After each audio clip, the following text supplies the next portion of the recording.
This is the iPhone 8 Plus, and now it's the year of 2022. So what's really going on with this? Should you buy it? Is it worth it? And what's the current situation with it? Let's begin.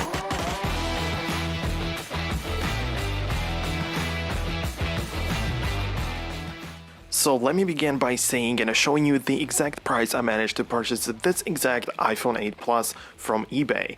So I paid for it 208 euros including the shipping. I live in Europe, so that's why the prices are in euros, but it's about $236, 240 you can say, and that's definitely not expensive. Of course, it's used in good condition with the battery health of 74%. So there are two things or two factors that make the iPhone 8 Plus relevant even right now in 2022, and its price and the size. The size of this device is definitely huge with the 5.5 inches of Retina display on the front. Of course, we have some bezels around it, but yeah, it's definitely targeted and it's going to be appealing for people with bigger hands or looking for bigger devices. And the problem with this is that if you want to buy a brand new iPhone with such a size, you are only stuck with the Pro Max models. Whether you go for 13 Pro Max, 12, 11, those are big, of course, but are also Pro, and maybe you don't even need that. You just only want the size. And the Pro Max is usually very expensive. This 8 Plus, however, isn't Pro, you could say, but it's still big. So it is sweet spot among the other huge iPhones, like iPhone XS Max, 11 Pro Max, and the newer ones, but it's also not that obsolete like iPhone 6 Plus or 6S Plus, maybe 7 Plus. The iPhone 8 Plus, I would say, is really a great way to go. But it's not always everything good, and you should take a look at some other important things when considering this iPhone. So at the first glance, you have a dual lens setup of the cameras on the back. And that's nice and everything, but don't get fooled with the cameras, because it works completely different when you compare it to some dual or triple lens setup of cameras right now in the newer iPhones. The iPhone 11, for example, or 12 has the dual lens setup with one wide angle and one regular lens. iPhone 8 Plus has one regular lens and one telephoto lens. And even that's a little bit tricky. The second additional lens on the iPhone 8 Plus is very limited on functionality, and you cannot really use it unless you want to take a portrait photo. In that case, you are using that other lens on your back. In no other case you are using it at all.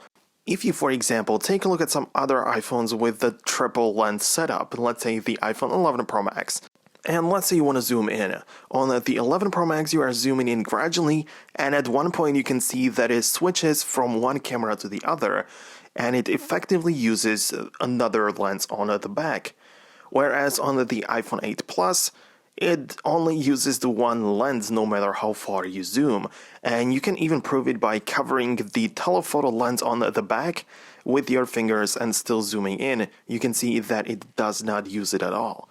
But if you hold your finger on the telephoto lens and go to the portrait mode, you can see that it's covered and that it uses the camera in that case. One thing about the camera though, well, if you would like to see how well it records a video, I actually made another video on this channel which was entirely shot on the iPhone 8 Plus, so definitely go ahead and take a look at it. The link's gonna be in the description, so yeah, that video is completely shot on the 8 Plus.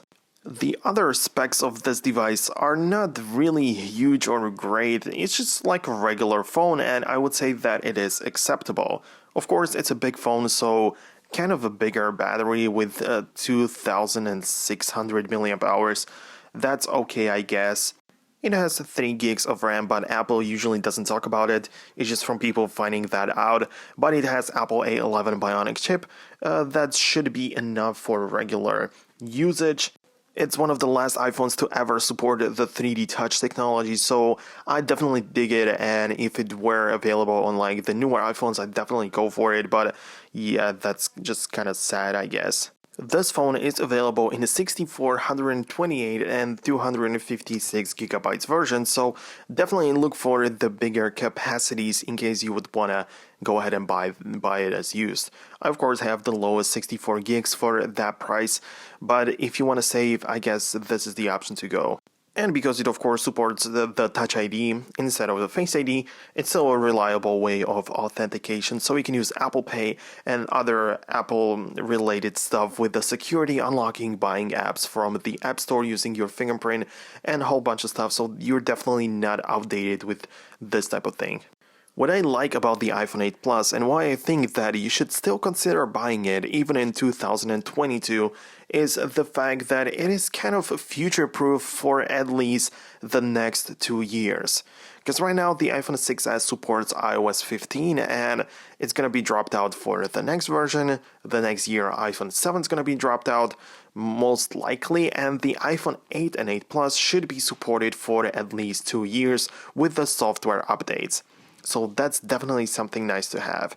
It also has some other new things like wireless charging. It's been brought as the first iPhone on the iPhone 8 Plus, so you're not missing out on that either.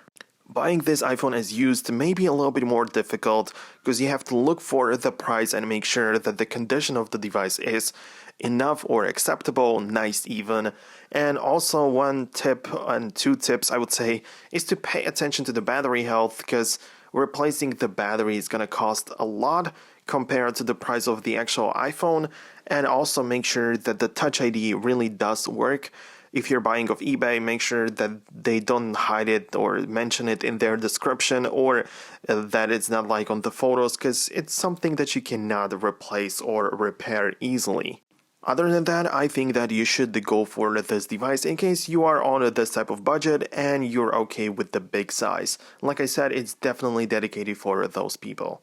There's naturally plenty of accessories for iPhones in general, and the iPhone 8 Plus is not an exception, so you're gonna be able to buy many cases for the iPhone 8 Plus, covers, protection glasses or whatever, so definitely accessories are available for this phone.